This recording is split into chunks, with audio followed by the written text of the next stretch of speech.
Hey guys, and welcome back to Elley Knows Rocks. Now, I don't have an official intro for this video because right after I left the Anderson Mill site, I was fully going to intend to include the mines that I'm going to check out next with the video, but it just became too long.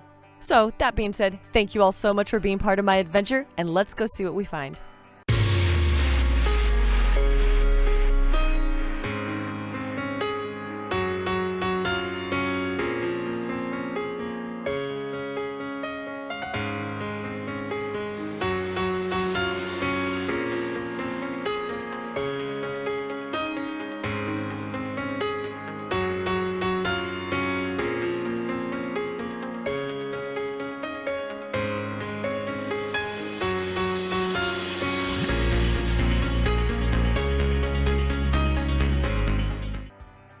Now this guy might not look like much, however, just down the road on the San Dominguez Wash from the Anderson Mill site, there are some buried shafts. This one was even big enough to have an ore cart rail running off of the side of it. But the state usually comes in and covers them up so that stupid people don't get hurt. More workings, probably little buildings and such. This is just a little bit further away from the Anderson Mill site. We're thinking that they probably, all the surrounding mines, I'm betting, took most of their material over to the Anderson Mill site because it was so big at the time. It was probably easier for them to process it than for smaller mines in the area to try to process it themselves. Look at that down there, guys. Oh, we're gonna get closer to that for sure. Here is that big guy from up top, and yeah, getting in it would be a little bit of a challenge. As you can see, like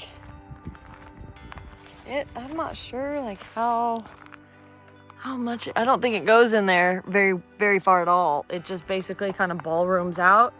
So what they did is they followed a big seam. I mean, there's some very pretty quartz crystal and rock. It's really neat looking. But, ooh, ouch. Bushes are stabby. But you can see, like, it's, I don't know if you can see it, probably not in there very well. Kind of ballrooms in there a little bit. But not that great.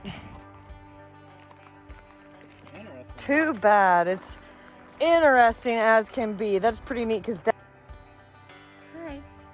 Anyways, so this guy right here, if we can brighten it up, that one I'm pretty sure goes like back in there a ways, just from the angle that we're looking at, the way that it's sloping downward and then over to the right there. That would have been cool to explore, but lame. So we were just up there and went down to the other side, and then coming across this way, almost in line with that other seam that we can't go inside, is this really awesome seam that has been collapsed and or just kind of stopped digging, and they were just following these giant veins of quartz that are heavily iron stained. If we get down in here, you can see how red the quartz is. Highly iron stained, and that's because this is part of an old gold mine. Let's see, you get down in here. Ooh, pack rats look like they've been getting in there. But all of this area indicates gold, and also that looks like there were traces of copper also, because check this out. See those beautiful blues of chrysocolla? That's copper ore, baby, right there. And you've got more of it. Oh, wow, you've got beautiful leach cap. The texture on that is super awesome. You've got this guy right here. More beautiful blue chrysocolla. This is a neat little area. This was a cool little part of a built-up house. Collapsed, but cool.